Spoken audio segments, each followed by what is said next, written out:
पिछले 4-5 साल में दलित कम्युनिटी में किन लोगों की हत्याएं ज़्यादा हुई हैं, किन बच्चियों के साथ में ज़्यादा एट्रोसिटी हुई है, तो ये हमको समझना चाहिए। मैं 4-5 उदाहरण आपको बता देता हूँ। 2017 में एक घटना घटी बुलंदशहर के कतियावली गांव में। कतियावली में एक वाल्मीकि समाज की बेटी के साथ में सामूहिक बलात्कार किया सवर्णों ने, उनके घरों में आग लगा दी, उनके मवेशियों में आग लगा दी।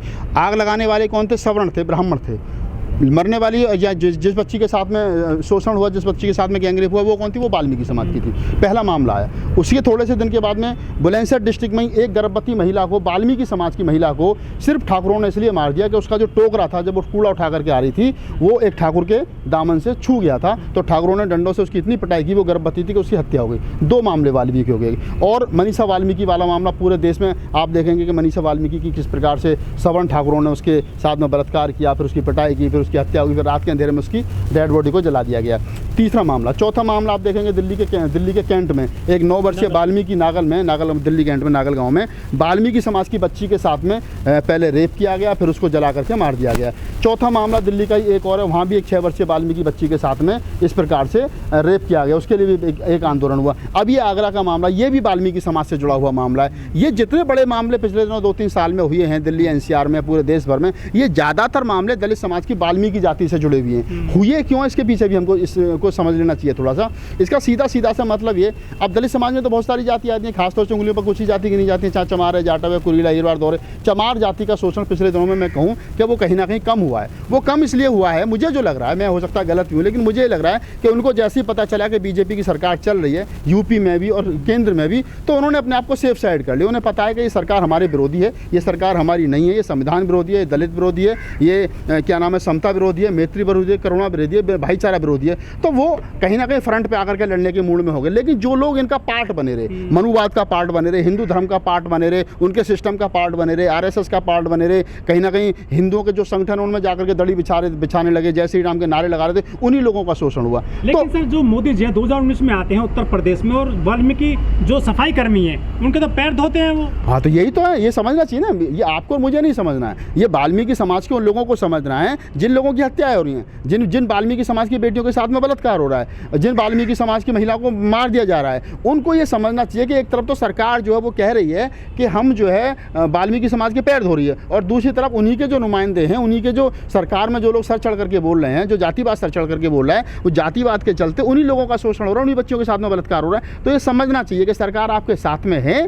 पैर धो करके ऐसा तो नहीं है कि आपके पैर खींचने का काम कर रही है। पैर धोना, हमें पैर थोड़ी धुलवाने हैं, हमें तो अपने अधिकार चाहिए। भाई पैर धुलवा के हमने क्या करना है? हमें तो नौकरी दो, रोजगार दो, हमें क्या नाम है, समाज के अंदर बराबरी का मान सम्मान दो, हमें तो मान सम्मान चाहिए। पैर धुलवा के क्या करना है? अब हमने तो उनकी जाति प्रमाण पत्र चेक किए नहीं कि जिन लोगों के मोदी जी ने पैर धोए थे वो वास्तव में वाल्मीकि थे या कोई दूसरे थे। सफाई कर्मचारी तो कोई भी हो सकता है, सफाई कर्मचारी तो ब्राह्मण भी हो सकता है। तो सफाई कर्मचारी के पैर धोना और वाल्मीकि समाज के पैर धोना, दोनों में जमीन आसमान का फर्क है। और मैंने वही कहा ना कि पैर धोना, हमारा पैर धुलवाना वाल्मीकि समाज का उद्देश्य ही नहीं होना चाहिए। हमारा उद्देश्य होना चाहिए कि हमारे अधिकार कब मिलेंगे। भाई जैसे आपने कहा कि गटर में उतर करके वाल्मीकि की हत्या हो जाती है, सफाई कर्मचारी की हत्या मृत्यु हो जाती है, उसके बाद में बहुत सारे ऐसे काम आज भी संविधान में मतलब एक एक्ट है कि आप किसी को सर पर मैला ढोने के लिए मजबूर नहीं कर सकते। लेकिन अभी एक सर्वे आया है जिसमें लगभग 3-3.5 लाख आदमी सर पर मैला ढोने का काम आज भी करते हैं। तो ये हो रहा है ना, सरकार की नाक के नीचे हो रहा है ना, सरकार करवा रही है ना। क्यों करवा रही है? जब आदमी जो अपने सर पर एक दूसरे आदमी की गंदगी लेकर के घर से निकलता है और दूसरी जगह डालने के लिए जाता है, तो उसका मनोबल अपने आप डाउन हो जाता है। तो ये जो मनोबल डाउन करने का काम सरकार कर रही है, जो ज़बरदस्ती मैला उठवाने का काम कर रही है, मैला ढुलवाने का काम कर रही है, ये सरकार कहीं ना कहीं दलित विरोधी है।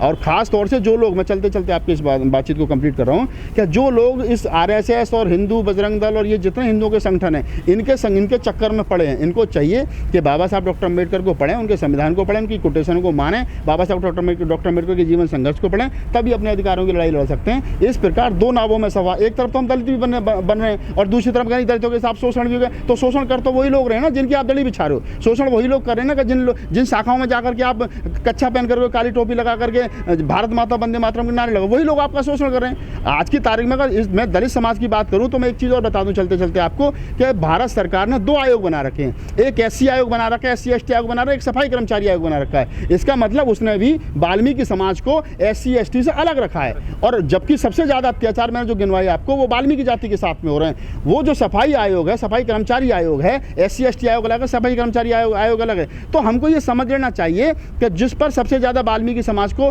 RSS ने बरगला दिया, वाल्मीकि समाज को, अरे तुम्हारा तो अधिकार जाट ऑफ चमार खा गए, तुम्हारी तो नौकरियां जाट ऑफ चमार खा गए, तुम तो जाट ऑफ चमार सारा हिस्सा शेड्यूल कास्ट का खा गए। तो उनको ये भी समझना चाहिए कि इस मूवमेंट को, फूले अम्बेडकर आंदोलन को जाट ऑफ चमार ने जिंदा रखा है, इसलिए वो पढ़े तो पहले आए। हम तो कह रहे हैं कि वाल्मीकि हमारा छोटा भाई है, वो आए हमारे साथ कंधे से कंधा मिलाकर के काम करे, इस फूले अम्बेडकर आंदोलन में बढ़ चढ़ करके हिस्सा ले। लेकिन वो आ कहाँ रहा है? कुछ एक लोग हैं जो वाल्मीकि समाज के हमारे साथ काम कर रहे हैं। अभी भी ज़्यादातर लोगों से देखो तो वो हाथ में काले पीले धागे बांध करके मंदिरों में घंटी बजाने का काम कर रहे हैं, और वो कहीं ना कहीं उन्हीं की उसी व्यवस्था को मजबूत करने का काम कर रहे हैं जो व्यवस्था उनका शोषण कर रही है। किसान जो है वो OBC समाज का है। आप कितने लोग उसको समझ पाएंगे? हमने एक प्रयास किया, हम कितने सफल हुए ना हुए तो लोग बताएंगे, लेकिन ये है कि हमने कोशिश की थी, एक संभावनाएं तलाश की थी। लेकिन हमें जब लगा वहाँ पे कि नहीं, अभी इनके दिमाग में जो है वो हिंदुत्व भरा हुआ है, अभी इनके दिमाग में जो है वो जातिवाद भरा हुआ है। बात तो ये मजदूर और किसानों की कर रहे हैं, लेकिन अभी भी इनको जय भीम से खतरा लग रहा है, अभी भी इनको फूले के आंदोलन से खतरा लग रहा है। सरकार इनके ऊपर डंडा भी मार रही है, सरकार इनके ऊपर पानी की बौछार भी मार रही है, सरकार इनको हर तरीके से प्रताड़ित भी कर रही है, सरकार इनके खिलाफ कानून भी ला रही है। लेकिन फिर भी जो सरकार, जो मनुवादी सरकार है, जिस सिस्टम से सरकार, जो नागपुर से सरकार चल रही है, उस सिस्टम पर बात करने के लिए लोग तैयार